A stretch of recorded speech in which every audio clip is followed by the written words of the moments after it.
Hello class, I hope all of you are doing well. Welcome to week 4 of MAIG 503 International Social Research Methods. Again, I'm Heath Hooper, your instructor for this class, and I'm ready to move forward with our next lesson. This will be chapters 8 and 9 of the Babby text, and I think that this will be beneficial for you as we move forward into the methodology section and on forth with our culmination assignments. So thus far, I hope the class has been very beneficial for you. I hope that my feedback has been beneficial for your work towards your goal of completing the research paper and completing this course. So with that being said, we'll get started with this week's lesson.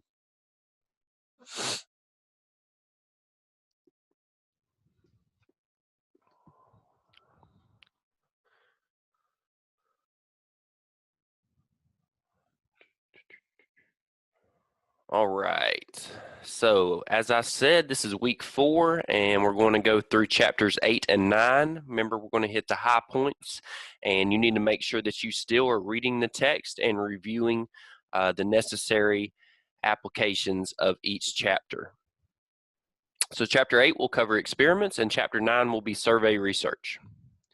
So the classical experiment, we have discussed independent and dependent variables and kind of the cause and effect between those, as the independent causes the dependent variable. So the independent takes the form of a stimulus, present or absent, and it is a cause. And the dependent is the effect. So that's the cause and effect pattern that we've been discussing in the past few weeks. Now, getting into more of pre-testing and post-testing, pre-testing is defined as the measurement of a dependent variable among subjects. Post-testing is the measurement of a dependent variable among subjects after they have been exposed to an independent variable.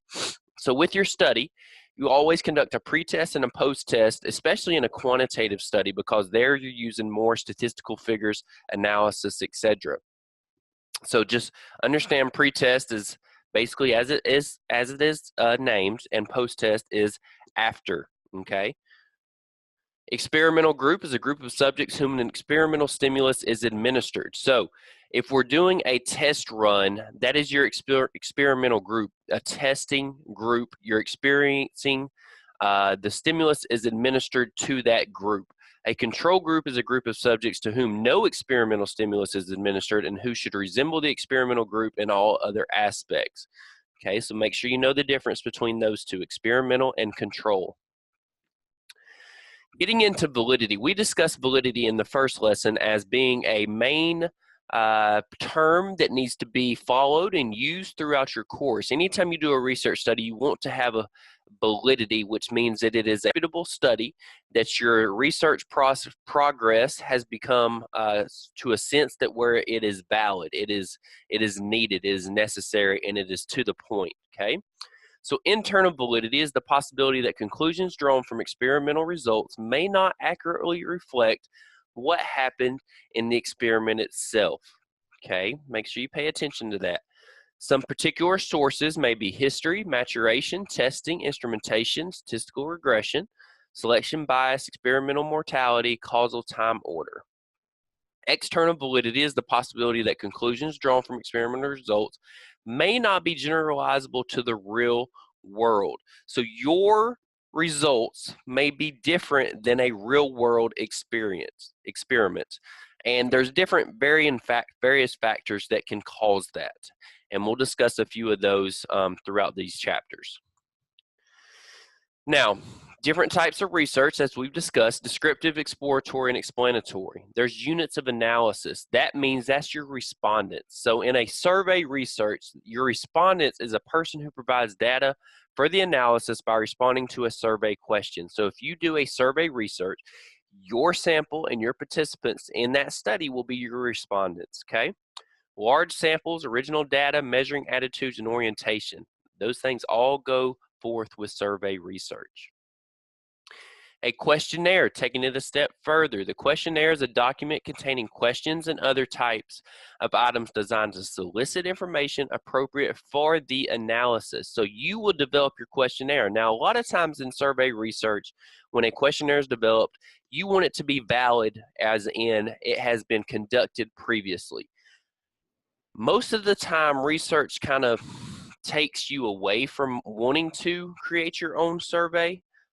Most of the time, you can conduct a more valid research process if you use a survey or a questionnaire that has already been developed, already tested for reliability and validity. If it is a new survey, you must test that first before administering the survey. Both questions and statements can be used as items on questionnaires, okay? Within a questionnaire, just like an interview, there's open-ended and there's closed-ended questions. Open-ended questions for which the respondent is asked to provide his or her own answers, so it's not as structured. Closed-ended survey questions, the respondent is asked to select an answer from a list provided by the researcher. If you're doing a qualitative study, open-ended may be more applicable. If you're doing a quantitative, closed-ended would definitely be more applicable. Mixed method, you could use a combination of both. But you're going to get more definitive answers with obviously closed-ended questions. But it all depends on what your research goals are. So some guidelines for asking questions. Select appropriate question forms per research method. Make items clear. Avoid double-barreled questions. So don't have two different questions in one question. Makes sense. Respondents must be competent to answer. So make sure you've selected a good group of participants. They must be willing, as we discussed with the Belmont report. Questions should be relevant. Short items are best, to the point. Avoid negative items and avoid biased items. This is important because you as the researcher, you have to be unbiased. And if your questions are developed to be geared towards one side or the other, the respondents are going to take note of that. Bias, defined, is the quality of measurement that tends to result in a misrepresentation of what is being measured in a particular direction. So simple, showing bias is not appropriate in research. So general question format. Keep them uncluttered. Keep your questions separate. One question per line and have a consistent format per respondent. Questionnaire instructions. Introductory comments and clear instructions throughout.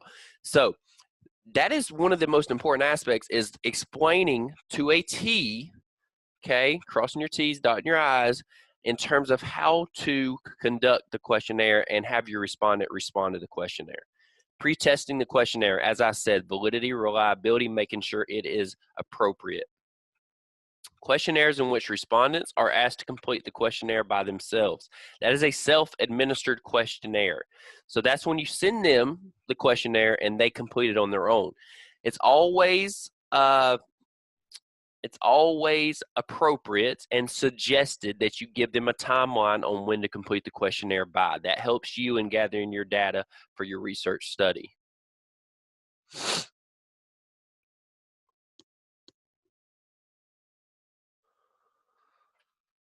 Okay.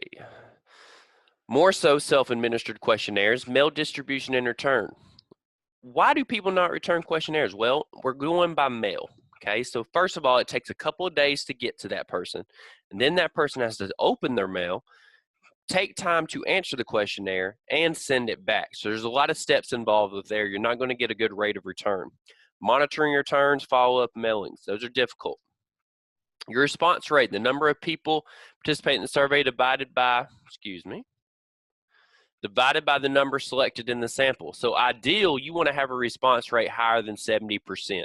That means 7 out of 10 people have responded to your survey. Interview surveys, a data collection encounter in which one person, the interviewer, asks questions of another respondent, the role of the survey interviewer. Now, if you are the interviewer, it is important that you definitely do not show bias and that you are consistent in your questions. That is difficult because if you're sampling a large sample size, then you have to have an interviewer who's going to interview, we'll just say 100 different people. Things can change from one person to another, and that could show bias or unreliable. Guidelines for survey interviewing: appearance and demeanor, familiarity with the questionnaire, following question wording exactly, recording responses exactly, and probing for responses. A probe is a technique employed in interviewing to solicit a more complete answer to a question. That's important for an interviewer. So the telephone survey, 95.5% of households have a telephone. Time and money is one of the advantages. Disadvantages: unlisted phone numbers, cell phones, and solicitation. Most people do not want to answer a telephone survey because they think it's a telemarketer. Online surveys do use consistent wording, do use simple language, do not force excessive scrolling, do offer to share select results with respondents. This is important because you want people to respond to your survey, but they might want to know, well, what were the results? So offer to share the results with them. Do plan time and day of initial mailing. Do be aware of technical limitations. Do test incentives, rewards, and do limit studies to less than 15 minutes. Make them quick and easy and painless.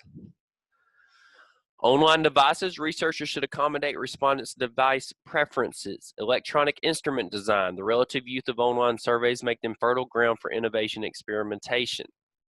SurveyMonkey is a great tool. It's a free tool that can be used. You can also buy into the more complex, but SurveyMonkey is a great instrument design there. Improving response rates, online surveys have response rates comparable to mail surveys. Okay, so keep that in mind. So here's comparing the different methods of the questionnaires. So self-administered questionnaires, cheaper, faster, require small staff, more willingness to answer. Interview surveys, fewer incomplete questionnaires because we're doing it face-to-face. You're going to get the result quick, more effective, and it's more of an intimate setting. Telephone survey is obviously the cheapest and more time efficient. However, is it appropriate in terms of solicitation? Online surveys, available software and websites, and use of paradata. Okay, so that is chapters 8 and 9 of week 4. I hope you were able to learn a few things there that you can utilize in your discussion board and your assignment. If you have questions, please let me know. Email me at heath.hooper@cui.edu. I hope you all have a blessed week, and I look forward to seeing you soon. Thank you.